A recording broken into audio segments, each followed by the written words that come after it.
Hello, everybody, and welcome back to season 6 of our podcast on discovering God. It's me again, Emma Scott, and I've got my lovely friend James. Hello. Hello. And James, you weren't with us last episode. No, I wasn't. We're going to see how many things we can surprise you with. Okay. Because last time we were talking on this subject, I basically just had my mind bent the entire time. Yes, yeah, it was the stuff on the Trinity we got to do was mind blowing. So I assume the stuff on the names of God was pretty mind blowing. Names of God was pretty ace, and leading us through the whole thing, thank you very much, is Roger Aubrey. Hello. Roger. How are you doing? I'm still here. I still have a brain, just about. Well, that's really helpful because I have so many questions for you. It's quite empty now. No, we fed you donuts. You have to be able to do this now. That's the deal. This is this podcast secret. You offered them. Did no one make him eat a donut? Right, okay. I think he refused. I've never seen Dad eat a donut in my entire life. If it all goes sideways, we will pause and throw donuts at Roger. So It's one of the few things I don't like. Sorry, guys. You bought them. I didn't know this. I mean, when I was a kid, we used to get McDonald's donuts, but we won't go down the memory lane so much now. This is maybe really helps us with why it's so important to know the person that we're talking about. Oh, that's good. So here we go. Very good. Did you see that? Very good. So we talked last time about names of God. We did.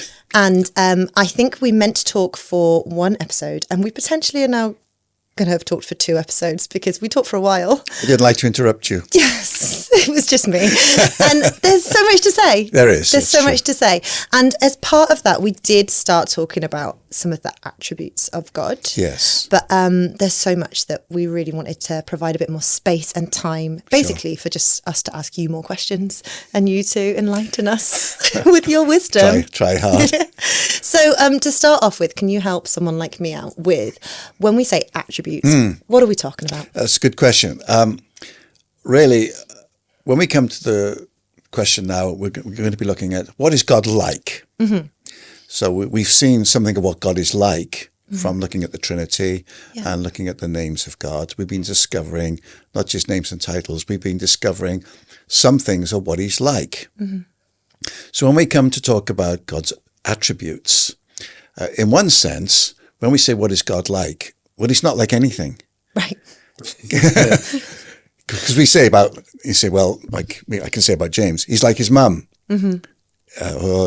She runs like the wind, or he's as strong as an ox. So we put certain characteristics to people. But when we talk about God, we can say, well, what is God like? And in one sense, he's not like anything because he's God. Right. And the scripture said that. To whom will you compare me? Yeah. Mm-hmm. So you think, well, this is going to be the shortest podcast ever. But what God has done, he has revealed certain attributes or characteristics that we can attribute to him. Right. So when we're talking about an attribute of God, we're talking about an aspect of him, of character, of behavior, of nature, of something that he has revealed about himself. Mm-hmm. So I know it's a technical term, but it's basically, well, what's he like? Okay, so this is sort of like with the Yahweh, where we then followed it with other words, or when we El, and then we had other words as well. Yeah. This is helpful. Yeah, and that's what they do. So we have the word or the name, and then but it tells us something about what he's like, how he behaves, right, what he thinks, okay, and how he responds. Great. So that's what we're going to be doing now. And we've sort of tried to help ourselves by dividing it into 2 camps. And we've gone for incommunicable and communicable. Yes. And I will be completely honest, before 2 weeks ago, I'd never heard either of these words. Okay. So could you help me out, please? Yeah. Well, as we're going into that, we find that on the attributes, because we'll find there are certain things that are incommunicable, which is a great Scrabble word. They're not human inventions. They are characteristics that God has told us about himself. Right. So they're not things that we make up to think.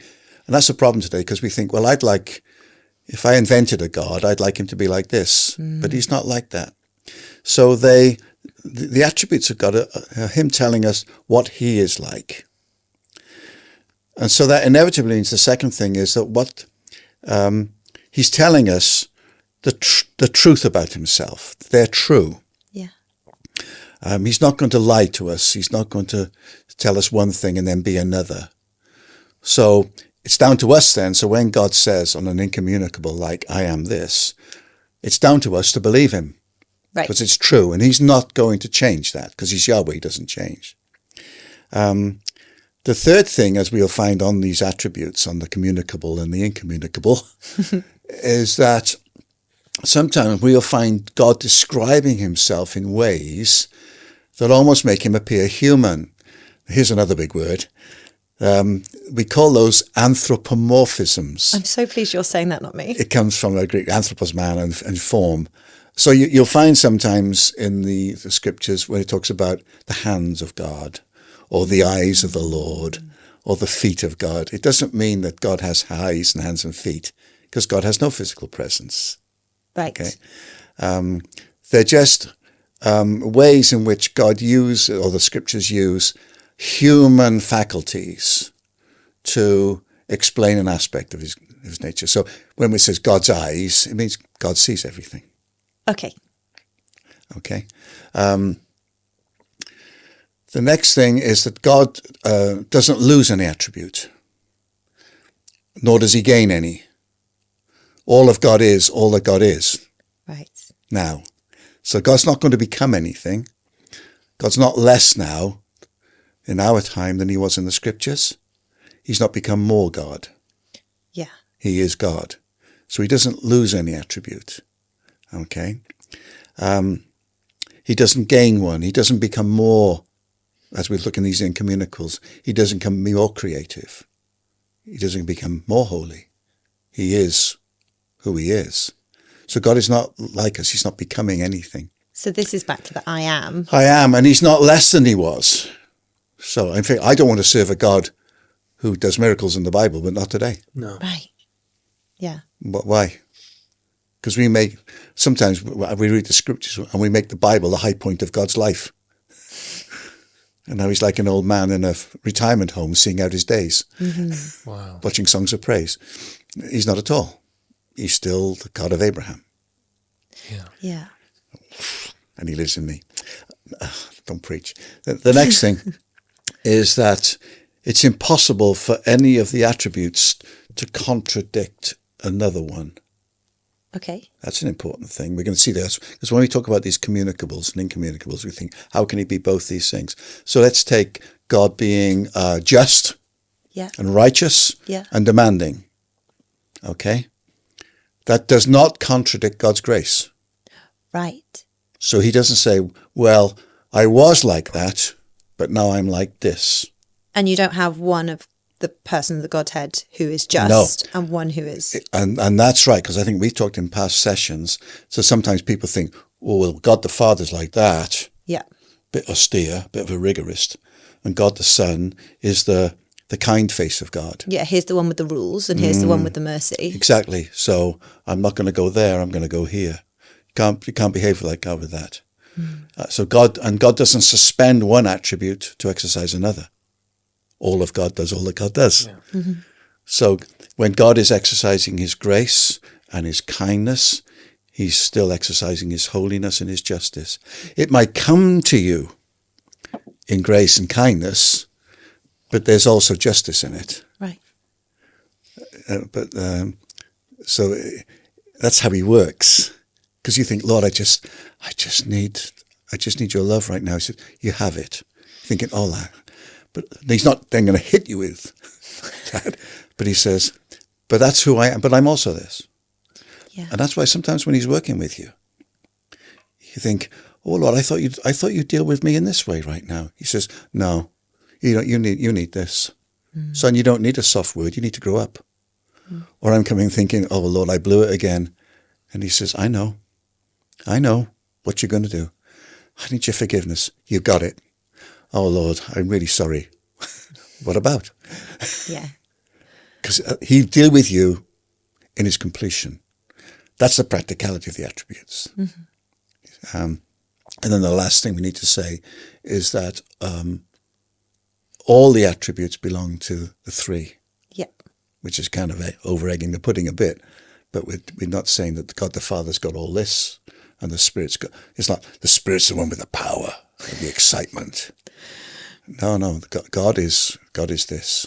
All of God is all of God. Yeah. Because so often we put, I suppose particularly like we were going to talk about the first one of creative or creator. So often we put that on God the Father. Yes, we do. And that's the thing. And I think we've established enough now. We're saying everything is true about God. Yeah. Now, when we come to incommunicables then, and communicables, there are certain aspects of God's character and nature that only God has. They are not, you don't find them in us. Right. They are incommunicable. So something like grace and mercy and love, we find that in us. But the first lot, you don't find them in us. They are only in God. Okay? So that's what they are called, incommunicables. And we don't have those attributes. And when we talk about the communicable attributes, it's not that we become God, but you can see that in us. All right? Like God's love. Yeah. God's grace, that's communicable. But the one you just mentioned now, as the creator, that's incommunicable. Only God is a creator. We can make. I'm sure people call you're a creative. And that's good, you are. But you're not creating in that sense of something out of nothing. No. Okay. So why don't you give us a list of them all to begin with so we know what we're going to do? Okay. And then we'll go through them. You got a list? Yeah, so if I'm right, I think when we're talking about incommunicable attributes of God, we're talking about God as creator. Yes. God is glorious. Glorious, yes. God is unchanging. Yes. God is infinite. Yes. Which has kind of a fancy word attached to it, which is omnipresent. Is that right? Or are they different terms? Yes, they're different. Infinity. Great. So we'll define those in a second. We have omnipresent, omniscient, and omnipotent. So that an omnipotent means all powerful, and omniscient means all knowing. All knowing. Yes. So we're going to look at God as creator, God is glorious, unchanging, infinite, all powerful, and all knowing. Those are the incommunicable attributes. Yes. Yes, because only God knows everything. Okay. So let's start with creator then. Why? So God is creator. Yes. We often say, well, where did God come from? Sometimes atheists will ask that question. Well, everything is caused by something. So God must have a cause. So because as finite, because infinite means unlimited. Yep. We are finite beings. We're not infinite. We are limited. That's what infinity means. God is unlimited. Mm-hmm. As finite beings and as created beings, we cannot think of anything that has not been created. Yeah. It's outside of our way. So when we come to think about everything as being created, the natural question is, well, who created God? Well, theology is quite easy answer on that. No one. Nothing.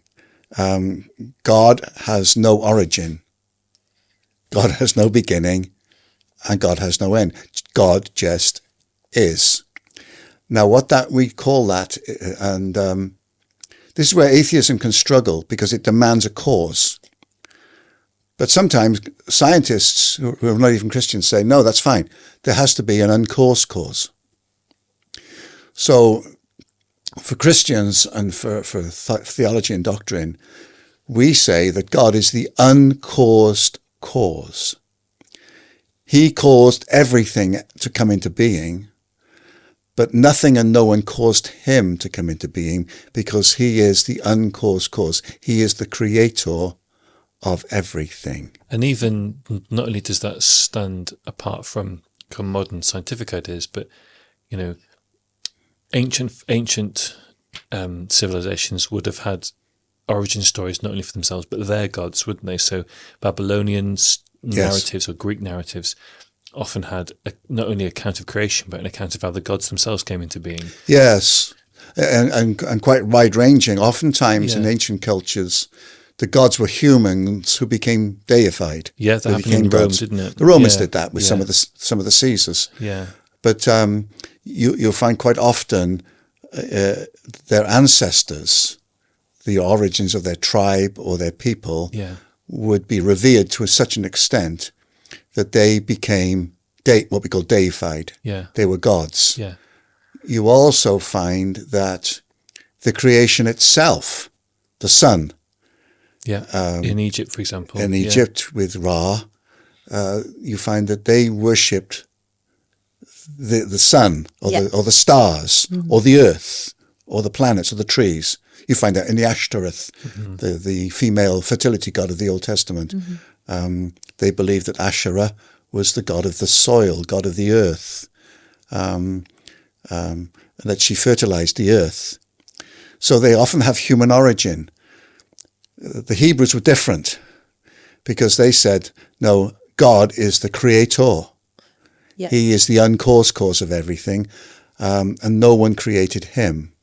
And the psalmists and the scriptures and the prophets are full of that. Who made God? No one.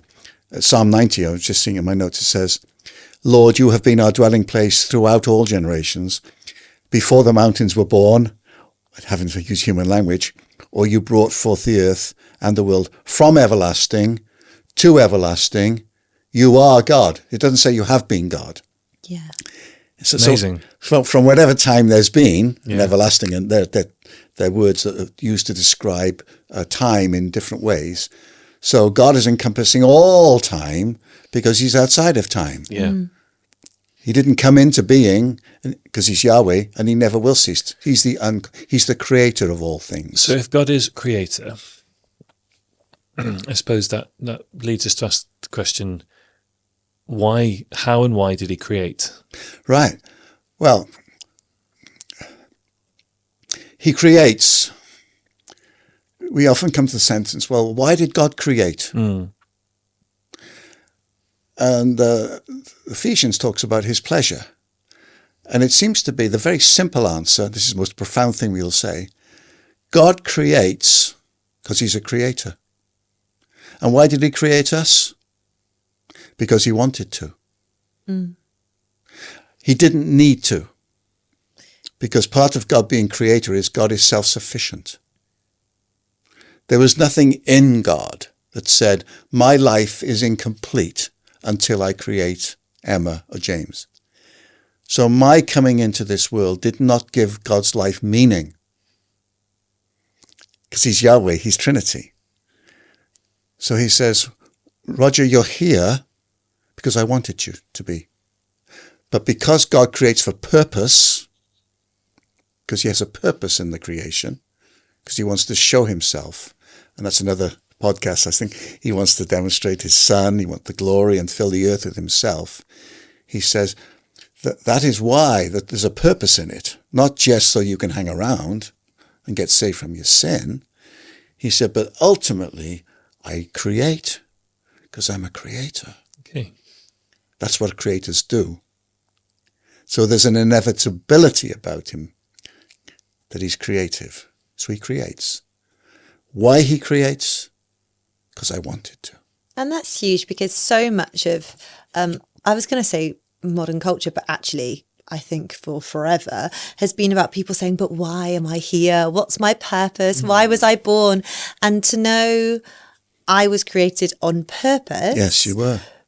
Because he wanted to. Yes. Not because it's like, oh, if I don't make Emma, then this thing can't happen. Like, he's God. He can do anything, anyway. Yes. And he is already in relationship with himself, as we've already said. So he didn't need me to fulfill some emotional need in him. But because he wanted to. Yes. So therefore, I can take that as a rational point and I can come to him and say, okay, so you wanted to. So what do you now want me to do? That's the question then, you see.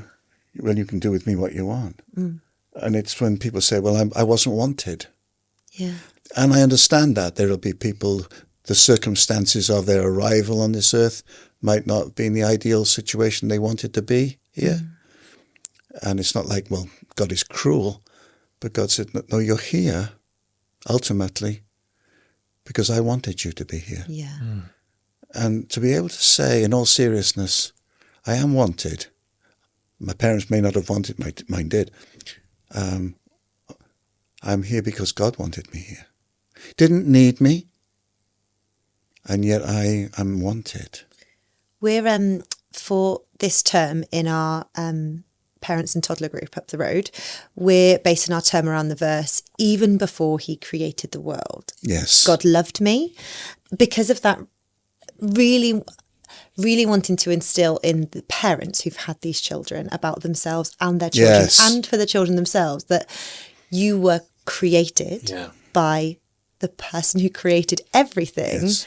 And even before he created all these things, you were wanted. Yes. Because I think if you can get that as part of your psyche, as part of your real self-belief that you were created on purpose, for purpose, it changes everything about how you act towards everyone, isn't it? It makes you see everybody different. Yeah.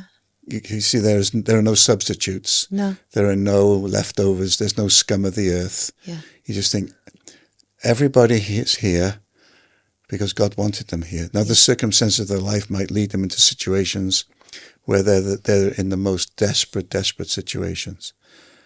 But that is not God's plan and heart for them. God has a different plan and a purpose. And I think part of the gospel is that is telling people, you're here because God wanted, God loves you, and he has a purpose for you. Yeah. Now, I suppose it goes without saying then, in terms of what you're saying, in terms of what the Bible reveals, not only is God creator, but he's the only creator. Yes, he's the only creator. Yes, there is no other. And that's the thing, that as much as we try to reproduce and we might do things, we cannot create. And there are no other spiritual beings or forces in the universe that create either. No, there are beings, Yeah. there are angels, and there are demonic forces. Yeah. Yes, there are, but only God is the creator. And that was the inevitability about the stupidity of Lucifer. Okay. He could become the Most High, and he tried it with Jesus. Yeah. But what's he going to do when he's there? Yeah. Because he's not the creator. Yeah. Yeah. Even back in the garden, you see, he couldn't make his own weapons. He had to try and twist something that Yes. God had Very good, made. Emma. Yeah, very exactly. good. That's a great point. He didn't have that power to do that. He couldn't create a being in his image. No. He had to try and distort what God had made. Yeah. And that's what everything tries to do. And that's why today it's so sad that people will acknowledge the beauty of the creation, but to acknowledge that there is a hand that created it. Because the moment you do, you have to say, who is the creator? Yeah. Some people, they were called deists, and deism is a kind of funny... What does deism mean? Deism means that there was a creator Okay. who is no longer present. Oh, Right. okay. Okay. Many of the founding fathers of America were deists. So they believe in a God, but not the They God of the believed in a Bible. divine being. Right. Okay. Not necessarily the God of the Bible, no. They believed in a divine being, a creative being, Who then ceased to be. who is no longer, either ceased to be or is no longer active, Oh. gone. Now, when we're talking about creation, and this will come up maybe a couple of times when we talk about the incommunicable attributes. Of course, we're faced with the fact that we live in a kind of a world tarnished by sin and evil and death and so forth. So we're not saying that God created these things, are we? No. And that's why that's sometimes a question. Well, if God created everything, did God create evil? No, the Bible doesn't use the word creation of evil Okay. and sin. It talks about its origin or its beginning, its coming. Yeah. God does not create evil, otherwise he needs saving from himself. Okay. He'd need that from within him. Because he creates out of who he is. Yeah. So if he creates evil, it tells you he's evil. And I've heard preachers talk about it thinking, you've not just sailed close to the wind, you've fallen off the edge. Okay. Because to accuse God, because that's what Job is all about. Yeah. And so the Bible clearly lays the root of the origin of evil at Lucifer's door. Okay. Yeah. And God said, well, God created him, but God did not create him evil, but he created him with choice, because he's a creator. And as a creator, when he creates a living being, whether it's Lucifer, an angel, or a human, he creates them with choice, because he's relational. Okay. So he says, the classic in the garden, you're free. You're free to do all this stuff. But the term of our relationship is that you can't touch that. You can't eat that one. Okay. So they say, fine, that's great. And that's the term. But the moment they do, they're responsible. So where does evil come from? It comes from Lucifer and into human race through Adam. Okay. And we'll come back to that in a moment then. So the word, when we talk about creation, we kind of generally know what we mean. People talk about being a creative, or they'll pursue creative endeavors. And people are creative because God is creator. Yeah. So like when you create a role, or you write a piece, or a song, or a poem, or a piece of artwork, or sculpture, they are, yes. Yeah, okay. They didn't exist. But it's a different thing. But it's not be surprising that people do write beautiful music, and because those are expressions, but we're not being creators. Okay. It's like you can mix a different shade, but you can't make a colour. No. Because colour is still the thing that bends my mind about creation. Like, how do you make colour? Yes. It's still, honestly. And how do any of us know if we're all seeing the same colours? Yes. Probably not. That's right. You have to take something. Like if you're going to play a part, well, you have to use what's already created. You have to use your voice, your mind, other people around me. You're taking ideas. You see. So that term creator is quite kind of clear. It's a uniqueness. It's an incommunicable. Yeah. It's alone. But then the next term, glory. Yes, is probably slightly harder to. Although we'll talk about glory and people use it in modern day language. And we do. Books with like Glory with Denzel Washington, or The Power and the Glory by Graham Greene, whatever. Yes. How does the Bible define glory, and what does it mean that God is glorious? When we talk about God being glorious, some scriptures like Isaiah 42, it says here, "I am Yahweh, that's my name. I will not give my glory to another, or my praise to idols." And the scriptures are full. Ascribe to the Lord glory. The earth will be filled with the knowledge of the glory. Glory is a funny word because it's something that we want to use a lot, but not really understand. The Hebrew word glory is kabod, and it means heavy, not burdensome, but heavy, or I've written down here, to be laden with wealth and power and great position. It's a glorious word. Right. The Hebrew word is doxa, from what we get that word. The Greek word is doxa. The Greek word, is doxa, where we get the word doxology, praise God from whom all blessings flow. And it has the meaning of kabod, but it means something of the highest honor. Okay. So when we talk about God's glory, I have a definition, and I say that God is magnificently majestic. His whole being shines out with this blinding majesty, if you like. I say the glory of God, I've written here, is the tangible, demonstrable manifestation of his holy, divine majesty. He is glorious. He takes your breath away. The scripture says, "Who among the gods is like you? Majestic in holiness, awesome in glory." I mean, what a cheap word. A Big Mac is not awesome. God is awesome. And really, when we talk about God is glorious, when I'm giving him glory, I'm acknowledging that he has this beauty, this majesty, this shining, an effulgence of who he is.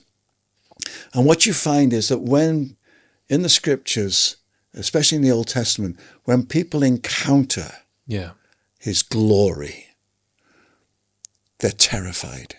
Yeah. They really are terrified. Isaiah. or others, when they have encounters with God, they fall down before him. People thought they were going to die, didn't They they? thought they were going to die because I've seen God. Yeah. And I'm going to die. So the glory of God is something that about a burning quality of holy majesty that he has, that when you encounter it, you think you're going to die. And then what does it mean then? Last time we were together on our Trinity podcast 100 episodes ago, you two talked about your shared love of John's Gospel. In John, it says, in John 1:14, the Word became flesh. Word speaking of the Son. Becoming flesh. He dwelt among us, and we have seen his glory. Glory as of the only Son from the Father, full of grace and truth. And this is the incredible, breathtaking thing, that that glorious God, that no one can see, that no one can stand before, that men and women fall down in abject terror and worship and love and praise, becomes one of us and walks around in a human body, and he doesn't destroy you. Yeah. Yeah, people walk past him in a marketplace like a normal... Yeah, exactly. They bumped into him. So very different from when Moses says to God in Exodus, show me your glory, and God responds by saying, well, I'll let my goodness pass by you. So there seems to be a kind of not a play on words there, but God's intimating to Moses that he can't or he won't. Well, he says, if I allow you, yeah, you will die. Yeah. And that's the beauty of what we call the incarnation. Yeah. Is that this glorious, majestic God that you think, you see it in Chronicles, and you see it when Solomon dedicates the temple and the glory of God fills the place, and everybody's on their faces thinking they're going to die. They have to crawl out the room. And I've been in meetings where I've crawled out because the sense of the glory of God has been so tangibly present, because he's the Spirit of glory as well. And that is it. And it shows me, in Jesus, I'm not dealing with some kind of cheapo. I'm dealing with the glorious God walking around. You could look in his eyes. He could touch you. He'd speak to you. He could kill you. But he didn't. And yet, you see glimpses in the garden when they come to arrest him, and they say, which one of you is Jesus? And he says, I am. And they all fell over. Yeah. So going back to that verse in John then, where he says, we've seen his glory, glories of the only Son from the Father, full of grace and truth. Is that fullness of grace and truth a way that we can use to describe what the glory of God is? Yes, I think so. Yeah, because that kind of beautiful combination of those two. Grace and truth work together, you see. Yeah. That it's not grace or truth. You will find them working together in a very powerful, glorious ways. The classics is the way that Jesus deals with Peter. Okay. You know, he's ruthless with him sometimes, isn't he? Like when he says, get behind me, Satan. That's grace. But it's truth. A few days later, he says, let's go up the mountain. Grace. So they're all the time they're encountering. And this is sometimes when they see him at work, they think, what are you doing? It's like when the power of the Lord is coming out from him when the woman gets healed. Yeah. Right. But interestingly enough, though, in Revelation, when John sees him, you know, I heard a voice. Yeah. When John and John was his cousin, John was his best friend. John was the one who leaned on his chest at the Last Supper. Now he sees him in his glory. Yeah. Because he's still a man, of course, but he sees him in his glory, and he says, I thought I was going to die. I fell at his feet as a dead man. Because when I saw his face shone like the sun. That's glory, you see. And he said, I thought I was dead. Okay, so when the Bible uses that kind of shiny imagery, that kind of... There's a lot of light. Yeah, light is a massive metaphor, because the glory of God. Yeah, when the shepherds are in the field, Yeah. It was and the dark. light shone It was all a around night, them. but there was a light, and the glory of the Lord shone. Yeah. Okay. Yeah, so often light, blinding light. Paul Right. on the Damascus Road, So blinding light. something kind of striking, something pure. Yeah, Okay, something overpowering. and that's why the other side of glory is, while it creates awe and terror, it's incredibly attractive. Yes. Okay. Right. Because we are meant. We're We're little drawn. fireflies. We are. Yes, We're little moths. it's theatrical.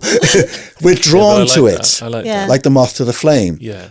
Because it's incredibly attractive. Yeah. Okay. So it's not like a deterrent to keep us away. It says, I want you to come to me, but to come to me, you have got to be right. So in that regard, and this is slightly off topic, but we've got the time. So in that sense, the day of Pentecost would be a good example of the glory of God being demonstrated. Yes.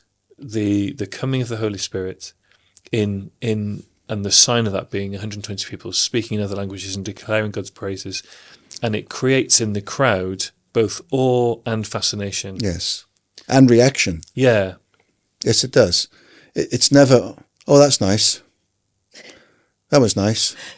Right. No, so Pentecost was a glorious event in that It case. was. Okay. I think sometimes we forget. They knew it was going to happen. They Yeah. knew it was a few days. So when the sound, because it was a sound of a wind, not real wind, when they heard the sound of the wind, well, the wind, the ruach, the pneuma, they knew that was the Spirit. When they saw the fire, that's another emblem and metaphor of the Spirit. So they knew this was it, Right. but they didn't know what was going to happen. But if you think, Hallelujah. as was Bill Johnson, heaven invaded earth. So no wonder, wherever they are, they're driven out into the street and they're not paying attention to the people. They're declaring the wonders and the glory of God. Right. That's what they're doing. People see it and they say, what on earth is happening? And Peter says, the only proof that I have got for you that Jesus of Nazareth is now glorified is this. Wow. And that's what he says. And that's why when Habakkuk says, the earth will be filled with the knowledge of the glory of the Lord as the waters. He's not talking about this great glory cloud. He's talking about people who are filled with the glory Right. of God. And that's what Paul is talking about in 2 Corinthians 3, when he compares the shining face of Moses, because Moses shone with the glory of God, so much so that they were frightened of him, and he had to put the veil on. But the longer he stayed away from the presence of God, that glory faded. Yeah. And he says, now we have a greater glory, because we don't have a glory like that. We have a glory within us. Yeah. And we are going from one degree of glory Yeah. to another degree of glory. So it doesn't mean that you get to shine more, but the more that we grow and mature as the sons of God and become more glorious and more like him, we really are, when people say, you guys are different, not Yeah. because we shine, but we do. It's like, and you'll find that sometimes people say, you make me uncomfortable. Or there's something about you. What is it? It's the glory of God. It's the godness of God. Talk to us about God being unchanging. Okay, changing tack. Malachi says, I am Yahweh, I do not change. Therefore you are not destroyed. Change is a funny thing because Genesis, as it's written here, says, God says, Genesis 8, as long as the earth endures, Yeah. seed time and harvest, cold and heat, summer and winter, day and night will never cease. Things change. I mean, change is completely. Our whole life is changed. Yeah, we are beings. Constant change is here to stay. Constant change is here to stay. And it's true. We change all the time. Physically, we change. We change in our jobs. We change in our relationships. Change is part of our life. And God calls us to. He calls us to grow. Yeah, And to and change. repentance is the biggest change of all. Yeah, and a lack of change actually in both created life, natural life in our lives is actually a cause for concern, isn't it? And yet with God, it's completely the opposite, because he is completely unchanging. Yes. Yes. So for us, change is a necessity, and it's good. If we never change, it's not good. Yeah. Changed implies, though, that we are always becoming. Right. Aren't we? We're either becoming better or worse. Better or worse. More or less. Yeah. More or less. Yeah. I see. We're either looking more handsome or less handsome. We are more wrinkly. We change. We don't stay the same. It's a process. Change is process. So when we come to talk about God, we think, well, anything that doesn't change is incredibly boring. Right. How can something not change? But the very fact that God is Yahweh and God is God, if God were to change, that would be the worst thing of all, because God does not change. God is always the same. Is it that he doesn't change, or that he can't change, He or can't. both? He can't. He can't change. So God doesn't think, see, God doesn't have the thought processes we have. Yeah. God doesn't think, should I? He doesn't have New Year's resolutions or No, he doesn't. 10 steps to be a better God. No. Okay. He doesn't change. He doesn't change in his nature. There's no habit tracker. Yeah, he doesn't. Hebrews 6 is interesting. I'll read this to you. It says in verse 17, because God wanted to make the unchanging nature of his purpose very clear to the heirs of what was promised, that's us. That's what he's talking about with Abraham. He confirmed it with an oath. God did this so that by two unchangeable things, in which it's impossible for God to lie, we who have fled to take hold of the hope offered to us may be greatly encouraged. So there are two unchangeable things. He does tell us what they are, but what they are, because we know from the rest of the scripture, the first is God's nature. Right. Mm-hmm. We've already said that in the attributes. God doesn't change in his nature. Yeah. He doesn't become less holy. He doesn't become unholy. He doesn't take a new... There's no change in him at all. Jesus Christ is the same yesterday, today, and forever. Yes, and that's the same thing. Yeah, okay. So great scripture. his values never change. His standards never change. His truth never changes. He's always the same. Yeah. His standards never change is huge. Yes, it's right. Now, the great thing is that when you come to him then, you're not going to find he's a different God. Yeah. So that God's unchanging nature therefore makes him completely consistent, faithful, and trustworthy. Yes. Yes. He's not capricious one day. Yeah. And he's not overly generous the next day. Okay. He always is what he is. It's one of the reasons why it's so good hearing other people's testimonies, isn't it? Because Yeah. you can go, Yeah. if I can know it's true for you, I can believe it for me. Yes, that's right. And that's what you're doing, you see. Well, he's the same. He did it for you, why not for me? Yeah. The second unchangeable thing then is his word. Okay.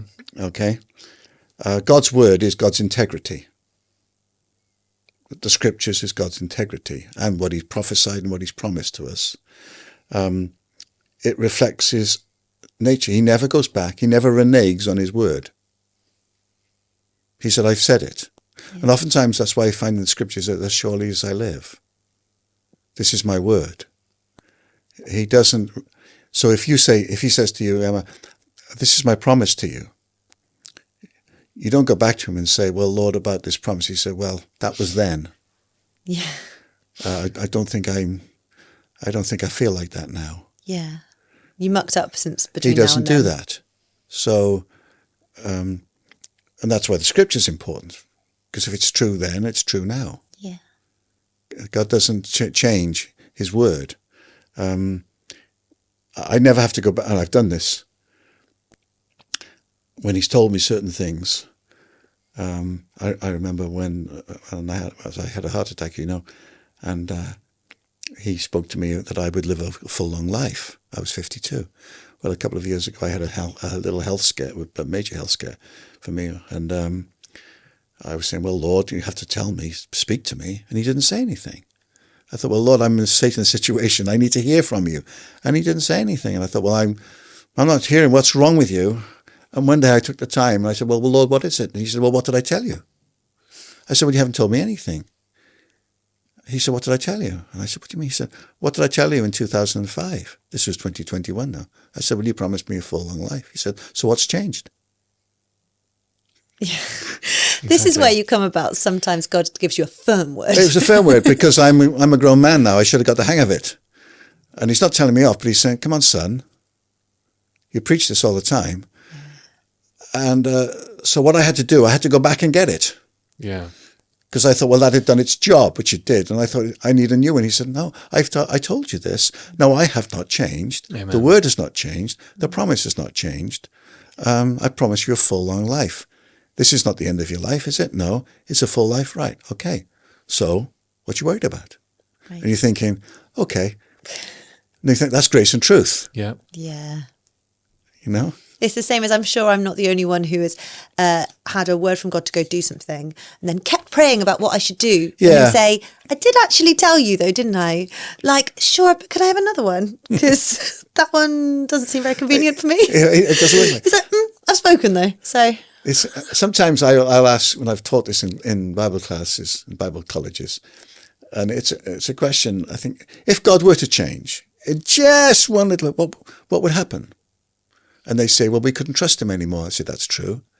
Or sometimes this or that. And I say, what's the ultimate thing that if God changed? And then someone will say, nothing would exist anymore. yeah. Exactly. I said, well, go on. He said, well, everything depends, everything that exists depends on God's unchanging nature. Yeah. If God were to change just one scintilla, it's not that God would not exist. Everything would. Nothing would exist. Because he upholds all things by the word of his power. Yeah. Exactly. So the very fact that we're sitting here, we don't question that. Yeah. I don't question that. I'm here because God cannot change.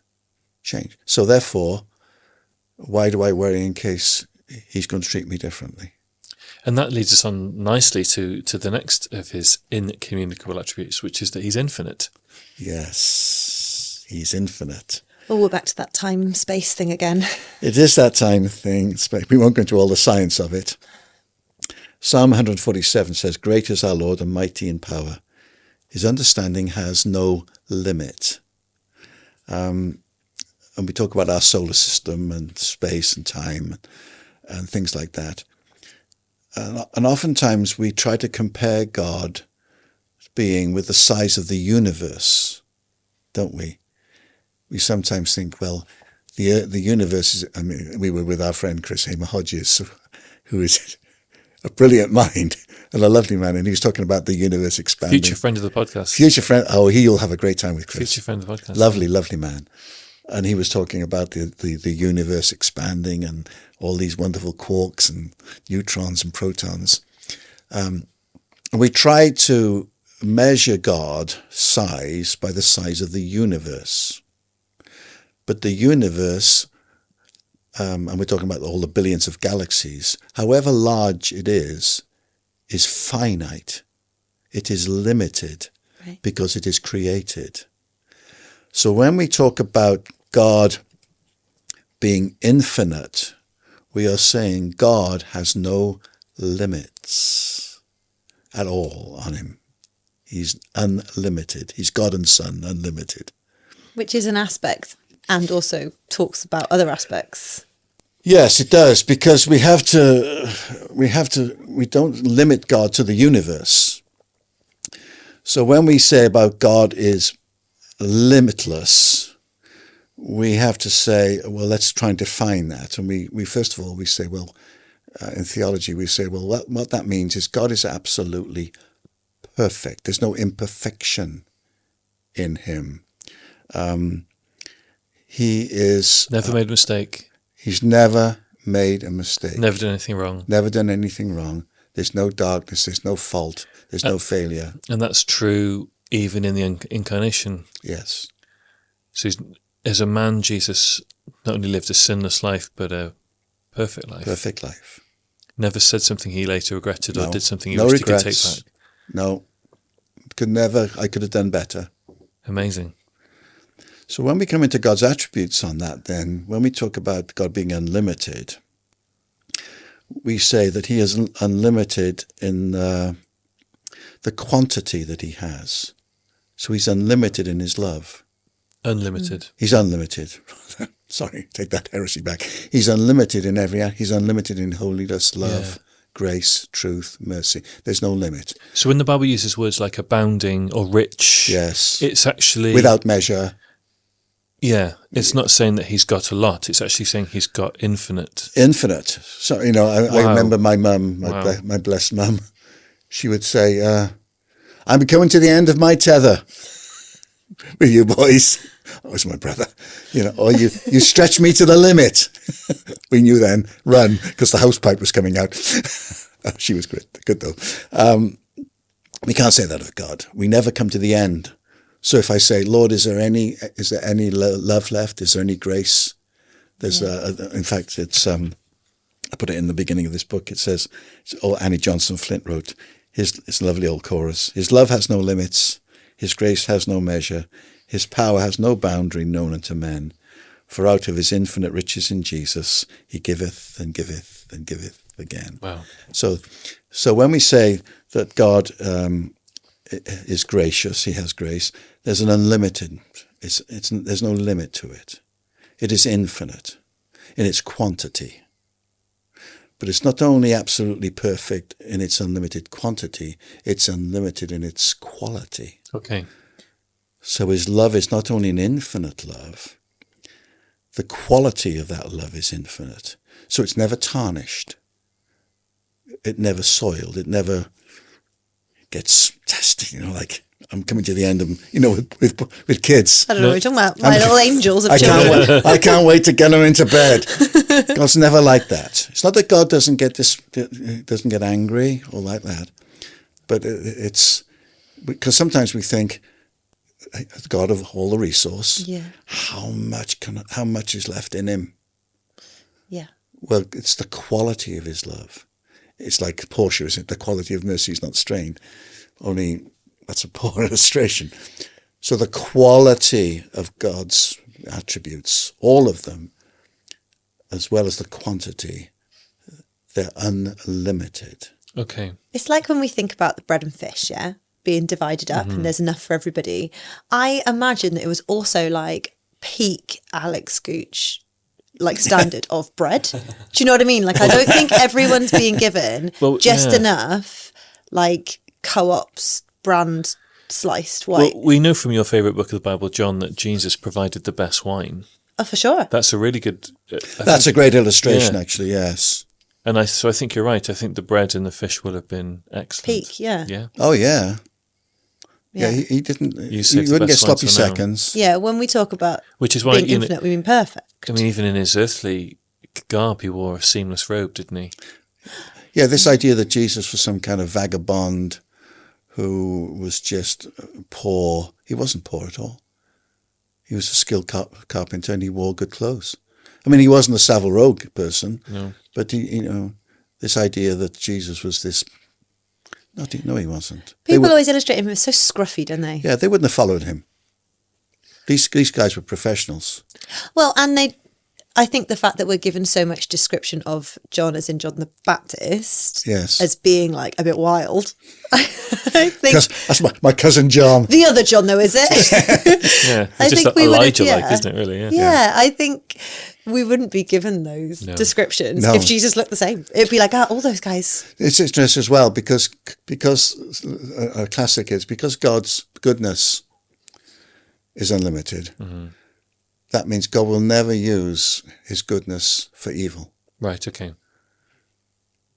You see, he can't do that. He doesn't say, well, I got this goodness, but I'm going to play a trick on them. So God is infinite, he's unlimited, he's perfect. Yes. Then we come on to these kind of omni words, don't we, that people like to use when it comes to the incommunicable attributes. So God is omnipresent. Yes.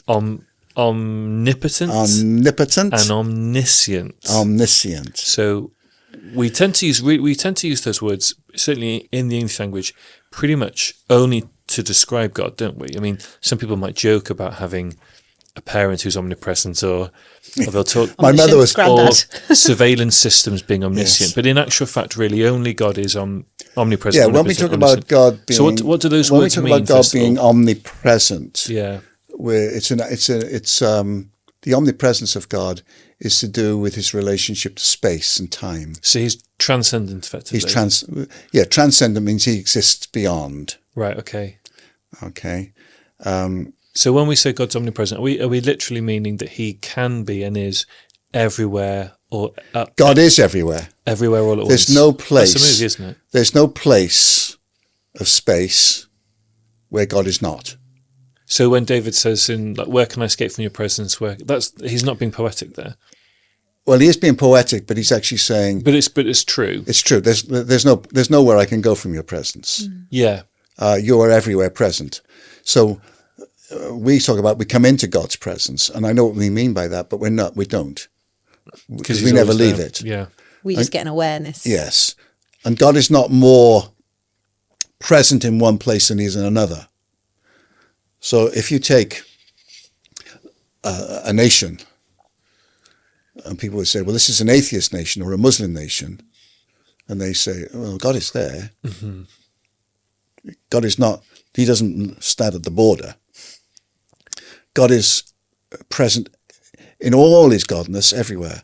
Even in a mosque. Yeah. God is in a mosque. Okay. Yeah. And horrifically, this is one of the great philosophical questions, God was at Birkenau, Auschwitz. Yeah. Not doing the evil. Is God in hell? Well, if we're looking at what is hell, and it's God's hell, and it doesn't tell us a lot, but it's not the place where Satan rules. Right. Okay. It's God's hell. So it's not like the Hotel for the Damned with No. Satan as the No. concierge. No, he's not the concierge. He's not the Okay. manager. Right. It's not Satan's realm. Right. It's God's hell. Right. Now, how God functions there and his relationship to those people is what the scriptures try to help us, and we have to understand.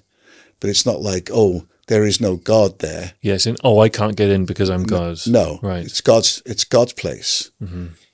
And some people will say, hell is the knowledge of God without the relationship with him. Right. Okay. Wow. It's knowing that he's there, but I cannot have a relationship with him now, Right. So which is the ultimate hell.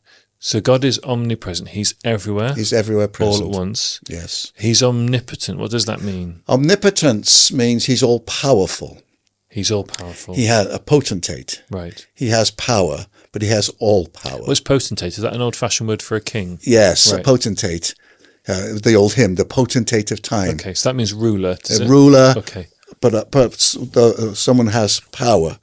And when we talk about God being all-powerful, it means God has the power and the ability to do everything that God wants to do. Right. That's the key for us to hold on to, though, That's isn't the it? key. Brilliant. Because the classic is, can God do anything then? No. God does what he wants to do. He has the power to do what he wants to do. Okay? So we say, well, there are certain things God cannot do. He cannot lie. Yeah. He cannot do evil. He cannot deny himself. He cannot cease to exist. Okay? He has all power. But God's all-powerfulness means God has the power to do his will. So he has all that power, all that ability. And you'll find that God is able to do what he wants to do. He doesn't say, I wish I could do this, but I can't. He doesn't say, I'm unable to do that now. I used to be able to do that. Or I could do it in the future. I could do it in the future. He is Wow. all-powerful. Okay. And yet his all-powerfulness is not just power. He works in his own way because he works according to his attributes. He works according to his timing and his purpose. Mm-hmm. And that's why sometimes I've in my life, I say, well, if God is all-powerful, why does it appear he's not? Right. Like, why is he not changing? Why is he not doing this? There's a classic, really, when Jesus is in the garden, the all-powerful God, and they come to arrest him, and he says, I could call the angels right now and destroy every one of you. All-powerful. He said, but I won't. All-powerful. He said, it would not serve my purpose to do this right now. I'm expressing my omnipotence in this. And that's why when we say, it helps us understand God will work in his own way, in his own time. So it's not that God is not active. He says, I know what I'm doing.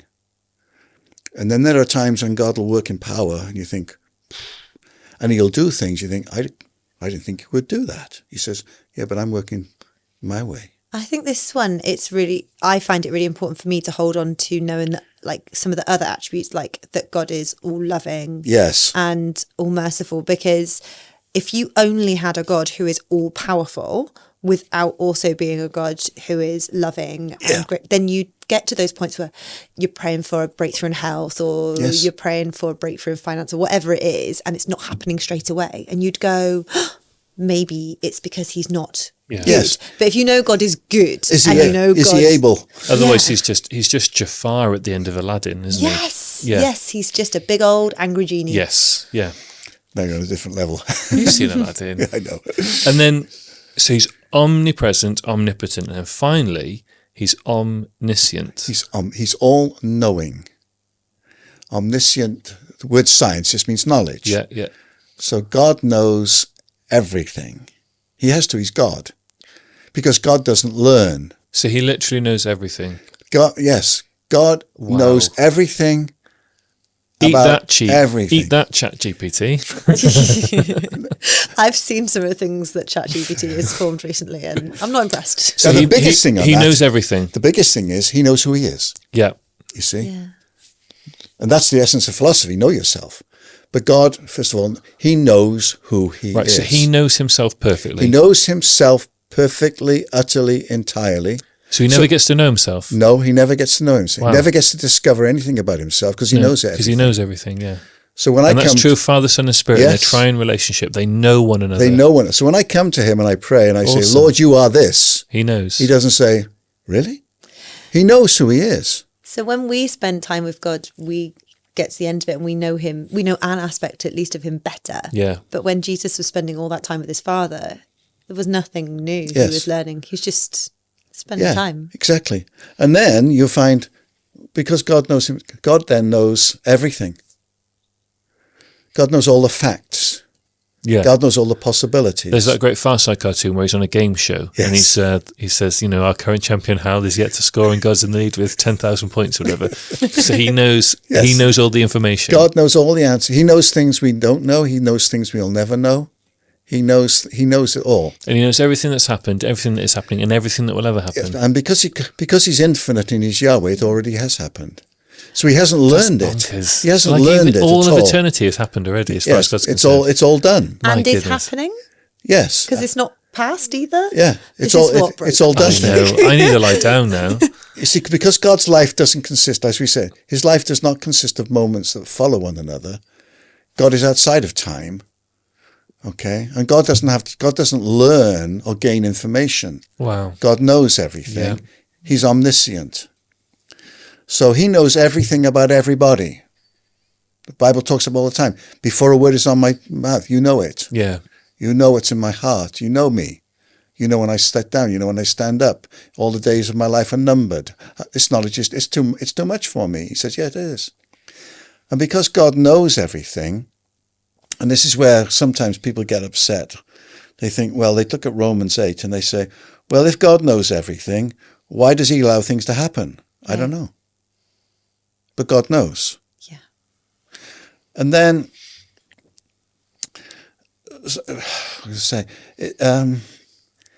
if God knows, why am I involving him when I come to pray? What's the point?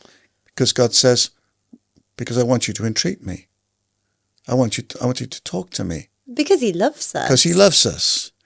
And so saying God knows everything, it affects my prayer life, because when I come to him, sometimes I want to inform him. And he says, I already know this. Lord, do you know? He says, yes, I know that. So I'm thinking, I come in and I say, you know. He says, yeah, I know. What are we going to do about it? Lord, what do I do? Omniscience is important for the gifts of the Spirit, like words of knowledge. Because God knows everything, sometimes in a word of knowledge and the gift of, he'll tell you something. Yeah. He said, and you'll say to someone, how did you know that? Well, God knew. So omniscience means that God knows. Now, the important thing I was going to say is that people say, well, God knows who will be saved and God knows who won't be saved. Yes, that's true. He must do because he knows.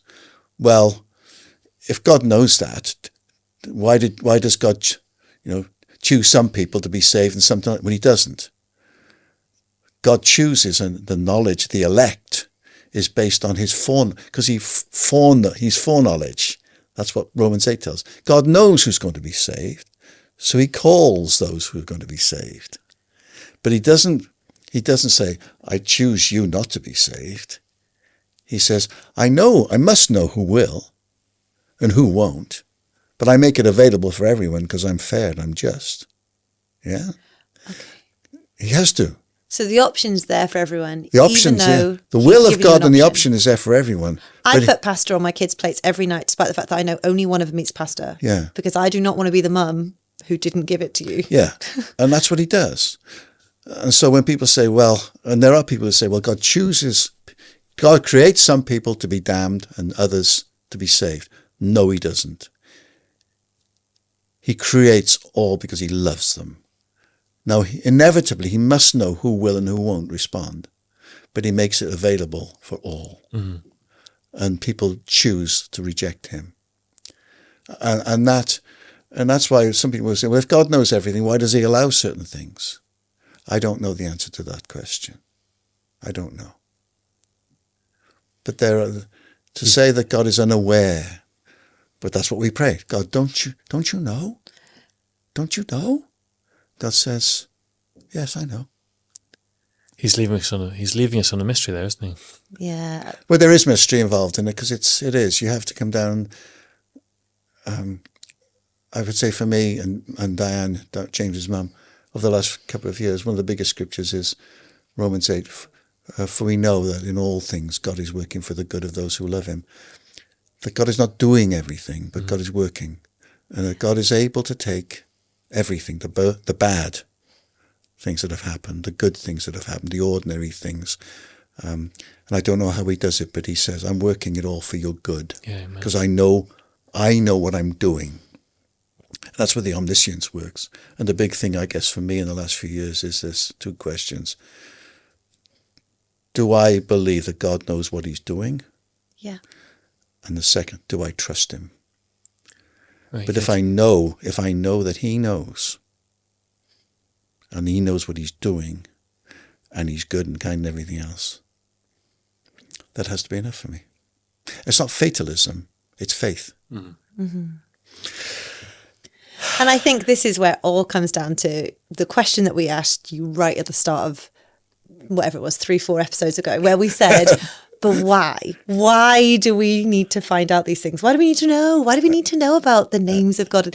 Because if we know who it is that we're trusting with our days, it means that we can walk forward and trust, doesn't it? Who is he? Yeah. So I feel like my brain's about to break. And there are so many more. There are so many more questions I have for you. So would it be okay if you stuck around and we came back again to talk about some of the more attributes of God? I'll hang around just for you. Fabulous. Thank you so much. Thank you very much. Thank you so much. Thank you, guys. Come back again where hopefully your brains will be as broken and opened and explained as mine is right now. Thanks, guys. Bye.